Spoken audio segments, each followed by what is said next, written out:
Nous avons monté une journée d'études autour des tensions, des expériences et des transformations possibles que l'écriture en migration suscitait. Alors l'objectif de la démarche est à la fois de visibiliser l'importance des apprentissages langagiers et de l'expérience de la migration.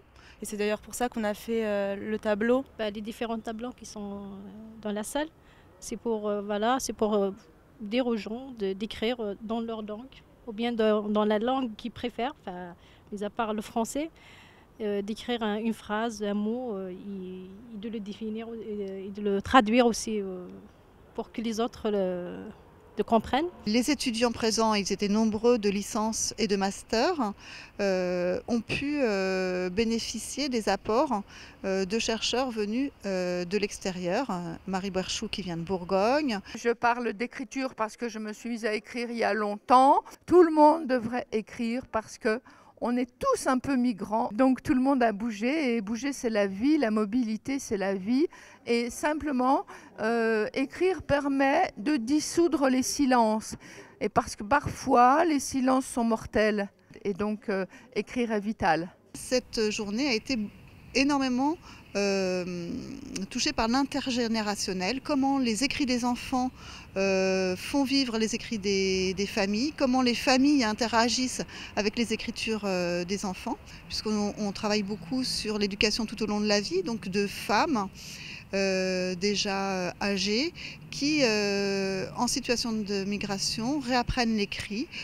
Une autre dynamique importante dans cette journée a été l'expérimentation que nous faisons aussi avec la ville de Stein autour de l'école Guy Moquet. L'idée du partenariat avec l'école, c'était aussi de casser un peu les frontières qu'il peut y avoir entre l'université, l'école, la langue française, les langues d'origine des parents. Sur notre école, on croit à la coéducation, on croit à la valorisation des parcours individuels des parents, de l'histoire des parents, de leur langue, de leur culture d'origine. Et les enfants sont venus nous voir pour projeter un petit reportage qui avait été réalisé en classe. On filmait, les étudiants de Paris 8 étaient là et ça leur permettait de trouver leur terrain d'entretien, je crois qu'on appelle ça comme ça. Et ce qui s'est passé, c'est qu'on proposait aux parents de venir chanter une berceuse ou une comptine ou de dire une petite histoire dans leur langue d'origine dans les classes.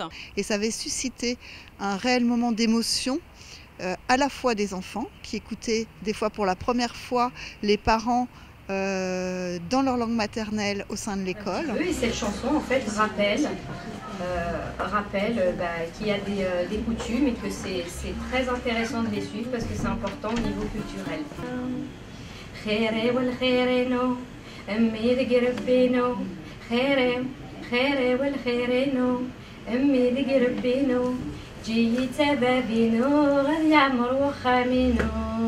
Dans ce dispositif, la première chose, ça a été de nous questionner nous-mêmes sur notre rapport aux langues, justement avant d'aller à l'école et de prendre contact avec les parents pour mener des entretiens sur leur rapport aux langues. Et parallèlement, il y avait la galerie à Noisy-le-Sec, la galerie d'art contemporain, où on est allé pour faire le lien entre l'école, l'université et la galerie. Donc en fait, on est allé à la galerie avec les enfants pour que les enfants puissent découvrir l'art contemporain. On a travaillé aussi sur les langues puisque les élèves ont inventé un alphabet à partir d'une goutte d'eau, donc les productions qu'il y avait dans la salle.